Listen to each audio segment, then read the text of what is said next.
Yes, all right. Hello, everybody. Welcome back to Kosi's Arsenal podcast.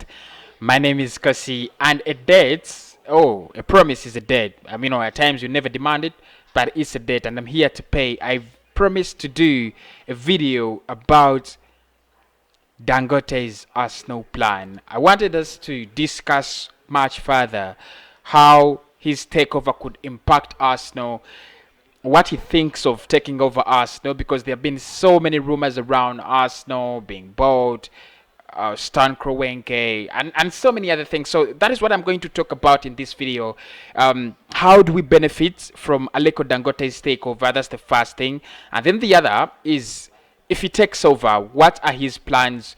Are we staying as a cash machine, just changing arms, or we are going to become a great club once again? Smash a like on this video. Get so many, let's get so many shares, and I want to get your opinion about this video. What you think about Aliko Dangote taking over Arsenal? Because every Arsenal fan must be frustrated of bureaucracy and everything around Stan Kroenke's regime. The club is not actually moving forward, at least not the level where the fans want it to be, and probably Dangote could be an answer. But where do we go from here? If he takes over, can he even take over?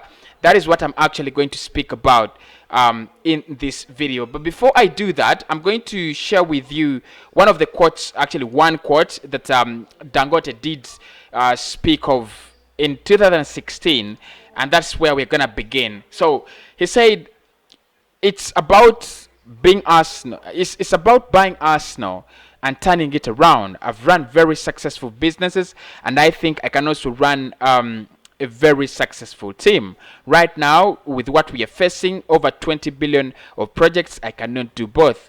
But there is no doubt I will buy Arsenal." And this is where it becomes even more interesting. And that's why I wanted to do this video, because he says, there is no doubt I will buy Arsenal. It's not a money problem. The issue is that we have more challenges, more challenging headwinds. I need to get those out of the way. And just to be more specific, he says, in 2017, he reiterated his desire to become the next Arsenal owner. "I don't want to go after Arsenal until I deliver I deliver the refinery. Once I deliver, I will go after Arsenal." At the moment, we are a little bit off track. We didn't really realize that we were going to need almost 70 million cubic centimeters of sand, but we are catching up, and I'm sure we'll be able to deliver it by the last quarter of 2017. So this is Dangote speaking in 2016 and 2017 respectively. And of course, the subject is he going to buy Arsenal? Is he interested? And now that has been cleared, he is very interested in buying Arsenal, because in 2016 he said, "I'm not buying Arsenal right now. I need to finish the refinery, the oil refinery." Of course, he's into oil and gas. So he wouldn't buy Arsenal in 2016 for the reason. And he said he would buy Arsenal in 2021 after his projects had been completed. Now, according to some sources I've heard of and read, his projects are done in oil and gas. They're actually done. The refinery is done, and he has the money now to buy off Arsenal. So where do we go from here? Because he says in his own words that he doesn't want to buy Arsenal and leave it there. He wants to run it as a successful team. He wants to run it as a very successful club. And that is where I want us to focus. If Dangote says he wants to buy Arsenal and make it into a successful club, what is that kind of project you think he's going to build an Arsenal? Because first and foremost, before we even go further, I think Stan Kroenke would also want to do the same thing. The only problem I think Stan Kroenke has, first and foremost, he has a very, very poor management from head to bottom. Look, you have Vina, you have, you have very, inexperienced people. You have people who have never held those positions, and they're in there. I don't know if they're eating money or they're just, not informed, because the decisions we make, especially in the transfer window, these are decisions that are really clearly not informed decisions, and that is one of the problems that many Arsenal fans really have, with Arsenal. When it comes to the transfer window, it's always Arsenal in the back. So, for me, this should be Dangote's plan if he wants to buy Arsenal and transform it into a very successful team. One, I think as soon as he takes over, he needs to change management. Vinay shouldn't be leading. He shouldn't be head of football at Arsenal. This guy is an economist who understands very less about football. Very, very less. And, you need someone who runs football and they understand what football is. You need someone like Mark Overmars, people who have been, in the football, footballing world, people who have played football, people who understand what football is, but people who also understand what Arsenal is. Because if you look at Ajax right now and the management they have, they're not so much of experienced guys, because Van der Sar has been at Manchester United, as a goalkeeper. We've seen him. We've seen Marco Vermaas at Arsenal before.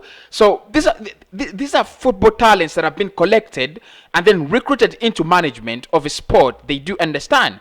And that is what Dangote has to do first, because if you can't recruit players, as an owner. You can't, unless you're Roman, Abramovich, and that would be very expensive, because if you look at the budget of Chelsea, the reason that's why they're spending so much is, Abramovich just wakes up and says, you know what, I want Pato, and it's gonna be 70 million and it's not going to work, and then there are losses and so on.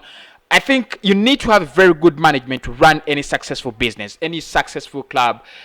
We've seen, management problems at United, at Arsenal, at AC Milan, and we know the situation in which these clubs are due to their management being handled very wrongly. Look at Barcelona, look at Real Madrid. They're literally in a situation where they're burying themselves in the sun. So I think first and foremost, change the management. That's plan number one. Number two, the transfer policy. Before we go into the transfer window, before we talk about players who should actually come in, I don't care who comes in, because we need to change our transfer policy. First and foremost, if you look at the last 10 quality players we have let go, none of them has actually brought in income to Arsenal worth £35 million. I think it's only Iwobi, if you can think about it, only Iwobi. Alexis Sanchez, less than £50 million. Alexis Sanchez was in his prime time at Arsenal. You could have got anything. Mesut Ozil, if you never wanted to buy Mesut Ozil, sell Mesut Ozil, why do you let him go on a free? He's getting 350k a week, and then you terminate his contract and he goes on a free. A lot of money wasted. So I think we need to review our transfer policy under a new management, because that for me comes with a new management, how you handle your business. Because Socrates has left on a free, Skoran Mustafi has left on a free, probably Sid Kolasinac will live on a free, Alan Ramsey has left on a free, Jack Wilshere, and then you have Iwobi, of course, £35 million. I think he was worth it, and we were lucky to have collected that much. Okay, Chamberlain, I don't know how Liverpool thought about Chamberlain. Of course, he was a talented player, but not to that level that I think Liverpool expected him to be. But of course, we collected some little money out of him. But the rest of the other players we have had around this team, the Santi Cazolas, have actually left on free transfers, terminated contracts, and you're losing a lot of money, paying off their contracts, and you're actually not getting money back to reinvest in the squad. So I think we need to review our transfer policy, starting from there. We need to buy players that have a resale value. Why would you buy Willian? Why do you sign Willian on a 3-year deal? Yeah, I was happy when he signed because we had no other option, but realistically and practically, it wasn't a good deal for us now, and everybody knows that. So I think the transfer policy, that is something you need to work on under Plan B. Now, the other thing is the transfer window. Yeah, the transfer window. After the transfer policy, we need to rectify the transfer window. And by rectifying the transfer window, I don't mean spend extravagantly. That's not what I mean. What I mean is spend money, but spend it wisely. That is where you're going to have clubs competing with you and not you competing with clubs. Because I think the problem with Arsenal is even when we spend the money, we spend it wrongly. Why did we spend 72 million on Pepe? What are the statistics? What are the statistics backing Pepe to be a 72 million player? What are the statistics? Why did we sign Willian on a 3-year contract? Why? So I think the other plan you have to as Dangote, you're looking at changing how Arsenal do their business. How we recruit players, and actually I think it's more of our recruitment, getting in players in the right positions at the right time, and the right quality of players at the right prices. That for me is what Dangote has to focus on. Those are the 3 things he has to focus on. And the problem with recruitment, we are linked with so many players, which is not a problem because we're a big club, so we can be linked with whoever is out there in the market to be linked with. But the problem is we don't sign these players at the right time. Imagine, let me just give an example. Imagine last summer we had an empty midfield when we signed Thomas Partey. It's crazy because it's Partey, Ceballos, Xhaka, and Mohamed Elneny. Elneny was out on loan. Xhaka is a national player. Thomas Partey was at Atletico Madrid, and Ceballos was at Real Madrid. Emily Smith Rowe was out on loan. So we literally had one midfielder like this, one midfielder who was ours at Arsenal. And the biggest question in that one is, how did we reach at this point? How did you reach in such a situation? At one point in time, we had Aaron Ramsey, we had Jack Wilshere, we had Santi Cazorla, we had Granit Xhaka, Messi Rosell. We had 5 quality midfielders at Arsenal, and all of them couldn't play at the same time, plus Matteo Guendouzi, 6. And then we reach a point where we have only one player in the midfield. I just looked at that situation, and I didn't comment about it, by the way, if you still remember. I didn't rant about it, but it was absolutely ridiculous and crazy. So we need to look at these things. Don't buy a striker in a season where you feel goals are not coming. Buy a striker 2-3 seasons. We need to try to forecast when we're doing our transfer, our transfers. For example, right now we have a crisis at the right back, but we also don't have a left back. You don't need to wait for Kiantiani to get broken and exhausted. Then you start running around, around clubs in January transfer windows, asking for loan deals. That's not the way it works. We are a big club, and whoever doesn't understand that and is in Arsenal management has to leave. We are a very big side. We are very, very big Arsenal side. We are the 3rd biggest, club in the UK, and everybody knows that. So we need to start doing things the big club way. Look at United. They're complaining day in, day out. But if you look at the way they do their business, it's somehow interesting, isn't it? They have a Pogba that they bought under Jose Mourinho. They have a Bruno Fernandes that they bought under Ole Gunnar Solskjaer. They have a David De Gea quality player, quality goalkeeper that they bought under Sir Alexander Chairman Ferguson.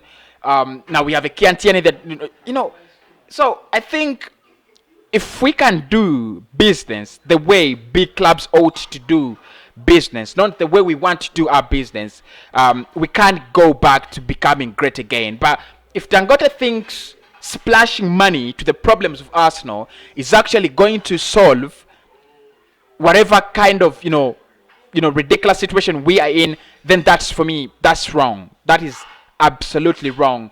What Arsenal have to do is correct things from the start. Look, I don't believe in Mikel Arteta. I don't believe he's going to be a winner plus. And for me, I want a manager who's a winner plus. I don't want a mediocre like Arsene Wenger. Of course, there's so many interpretations of Arsene Wenger.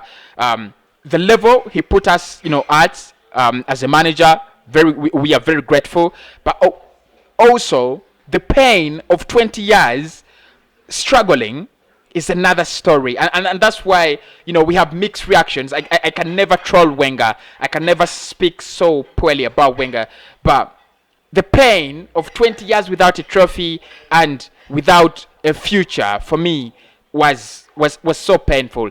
And if I look at where Arsenal are right now, I'm gonna just ask one question. If we went for a squad overall, like if we let all players go and we brought in new ones, would we be wrong? We would be right. Because the quality and Arsenal, apart from maybe you can mention like around 4 players, Partey, you can mention Odegaard, you can mention Aubameyang, and Tierney. The rest of the players are replaceable at Arsenal. Gabriel is not the best right back. I mean, a full, centre back.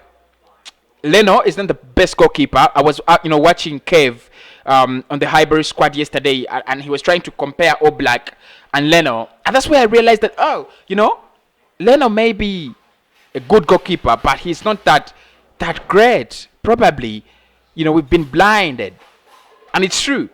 So you need to have those, figures in your team. Just imagine if Arsenal had an Alaba and Sergio Ramos.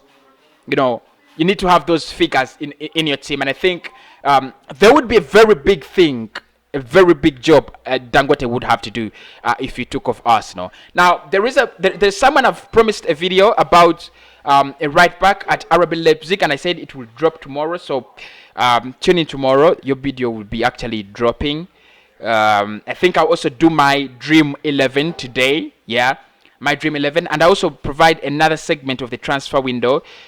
We've been linked with 2 Rabbits players, one CDM and another right back. Of course, we have started being linked with right backs, which gives me a lot of hope in the summer. We have also been linked with a couple of other strikers now, and I'll talk about that just in the segment of Arsenal sensible transfers that I will actually drop late in the evening. I'll come back with my Dream 11 just after this video.